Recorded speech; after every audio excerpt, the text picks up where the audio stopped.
Ya, terima kasih saudara Anda masih bersama kami dalam Sulawesi Tengah hari ini dan seperti yang kami sampaikan tadi bahwa KPU Kota Palu saat ini telah mengadakan debat kandidat dari calon wali kota dan calon wali kota untuk tahun 2020 yang baru saja berlangsung dan kami siarkan tadi di TVRI Sulawesi Tengah. Saat ini rekan kami Lunggi Giarinsa akan melaporkan secara langsung bagaimana situasi dan kondisi di lokasi debat kandidat dari calon wali kota dan calon wakil wali kota Palu untuk 2020.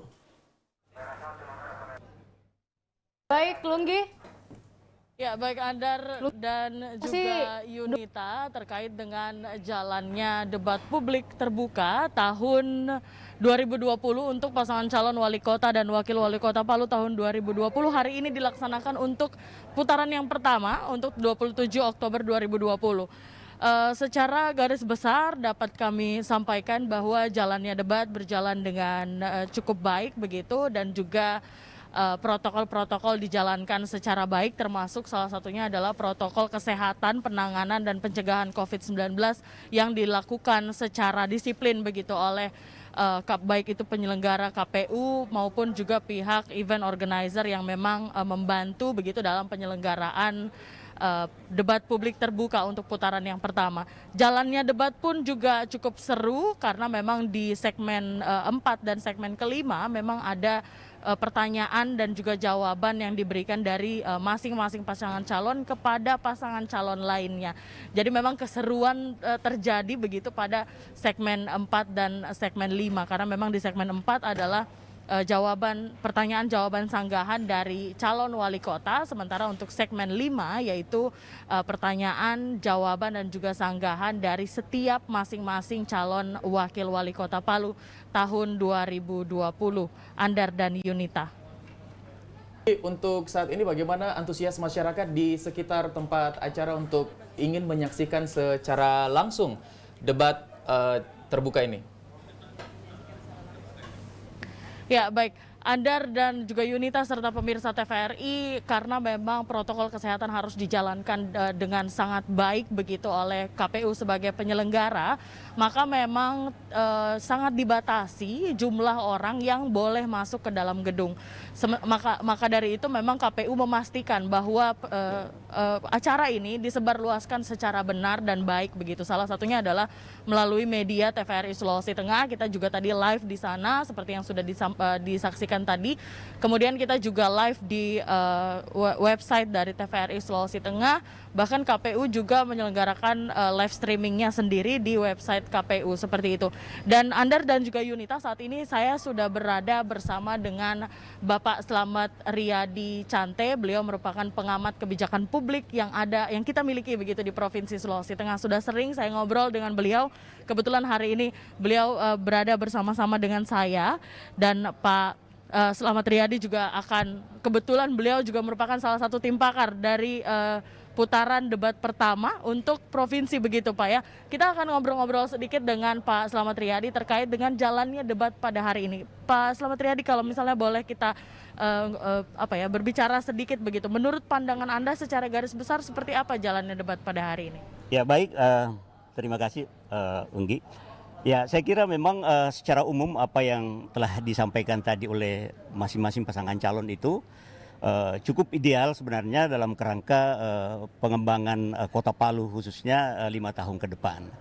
Hanya saja beberapa poin saya kira masih penting untuk dieksplor itu, terutama kesesuaian dengan tema debat ya. Seperti kita ketahui bahwa tema debat pertama ini adalah terkait dengan kesejahteraan masyarakat dan pelayanan publik. Nah, ketika kita bicara soal kesejahteraan masyarakat, minimal ada 2 hal yang perlu diintervensi dalam hal kebijakan. Yang pertama adalah soal kemiskinan. Yang kedua adalah soal pengangguran. Tadi saya belum melihat itu, apa strategi-strategi misalnya pasangan calon untuk menekan tingkat atau persentase kemiskinan di Kota Palu. Begitu juga soal pengangguran, itu tidak nampak kelihatannya tadi. Padahal tema debat kita pada kesempatan itu hari ini adalah terkait dengan soal peningkatan kesejahteraan ya. Juga persoalan-persoalan yang terkait misalnya pemberdayaan atau penguatan di sektor usaha kecil, menengah dan mikro itu ya.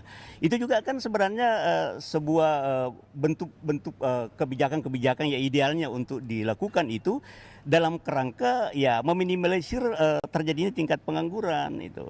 Nah, soal-soal investasi juga tidak belum tereksplorasi tadi ya. Baik. Artinya kalau misalnya Anda melihat Pak Slamet Riyadi, artinya memang ada hal-hal yang memang harus diperhatikan secara baik begitu oleh tim pakar mungkin, dan kemudian juga kalau misalnya kita boleh membahas sedikit Pak terkait hal-hal yang bisa dievaluasi begitu oleh Bapak sendiri secara langsung terkait debat yang pertama ini. Seperti apa Pak? Memang seperti di awal tadi saya sampaikan bahwa sebaiknya memang juga pertanyaan-pertanyaan itu lebih fokus ke tema-tema debat itu. Karena tema-tema debat selanjutnya kan ada. Jadi oleh karenanya saya kira tadi pasangan calon sudah mulai memunculkan presentasi kemiskinan di Palu itu yang masih cukup signifikan. Hanya saja ini tidak sempat untuk dipertajam ya. Makanya saya kira mungkin nanti ke depan seperti itu contohnya mungkin ada strategi-strategi jitu itu untuk penanganan kemiskinan, penanganan pengangguran dan lain-lain sebagainya ya. Begitu juga soal pelayanan publik ya. Ketika kita bicara dalam perspektif pelayanan publik kan ini sangat kompleks ya, bukan hanya soal pendidikan, soal kesehatan menurut saya. Hal-hal yang mendasar menurut saya soal administrasi kependudukan itu juga sangat penting sebenarnya. Karena itu adalah kebutuhan-kebutuhan yang utama bagi masyarakat ya. Nah, oleh karenanya saya kira ini yang perlu lebih dipertajam itu ya. Pak Slamet Riyadi, kalau misalnya kita berbicara masih tentang debat ini sendiri, artinya ada banyak sekali hal yang perlu dievaluasi. Tapi kalau misalnya kita berkaca kepada masyarakat Kota Palu sendiri misalnya, seperti apa sih harapan masyarakat Kota Palu? Misalnya Bapak sebagai masyarakat Kota Palu, apa yang diharapkan dari seorang pemimpin yang seharusnya memiliki semua unsur-unsur jitu tadi? Seperti apa? Ya, ini sebenarnya kalau kita bicara dalam konteks secara umum ya, dan secara teori itu dijelaskan bahwa salah satu parameter keberhasilan penyelenggaraan pemerintahan itu yang paling utama adalah bagaimana pimpinan daerah itu mampu memberikan pelayanan yang excellent, pelayanan publik yang terbaik kepada masyarakat. Nah, oleh karenanya ya saya kira ini yang paling utama perlu untuk diberikan penekanan-penekanan nantinya itu.